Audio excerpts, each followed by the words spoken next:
থাকায় কর্মসূচি তুলে নেবার ঘোষণা দিয়েছে বৈষম্য বিরোধী আন্দোলনের সমন্বয়করা। পাশাপাশি ৪৮ ঘন্টার মধ্যে ইন্টারনেট, ক্যাম্পাস ও হল খুলে দেওয়ার দাবি করেছে তারা। আইন শৃঙ্খলা বাহিনী তুলে নেয়ার এবং কারফিউ তুলে নিয়ে জনজীবন স্বাভাবিক করার আলটিমেটাম দিয়েছেন।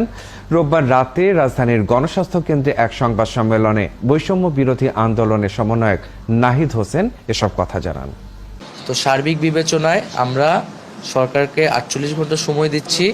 ৪৮ ঘন্টা আমরা আমাদের কর্মসূচিকে স্থগিত করছি এবং আমরা চাবো সরকারের জায়গা থেকে সরকার যাতে আইন শৃঙ্খলা ফিরিয়ে আনে এবং জনজীবনের নিরাপত্তা নিশ্চিত করে এবং কারফিউকে উইথড্র করে। এবং আমরা যে 4টি পয়েন্ট আজকে বললাম যে আমাদের ক্যাম্পাস খুলে দেওয়া, ইন্টারনেট খুলে দেওয়া, নিরাপত্তা নিশ্চিত করা এবং কারফিউ উইথড্র করা, ৪৮ ঘন্টার মধ্যে আমরা এই পদক্ষেপগুলো দেখতে চাই। এরপরে আমরা আমাদের পরবর্তী কর্মসূচি ঘোষণা করব আমাদের, এবং যে ৮ দফা ৯ দফাতে যে বিভ্রান্ত, এই বিভ্রান্তগুলো আমরা এই সময়ের মধ্যে পরিষ্কার করে ফেলব।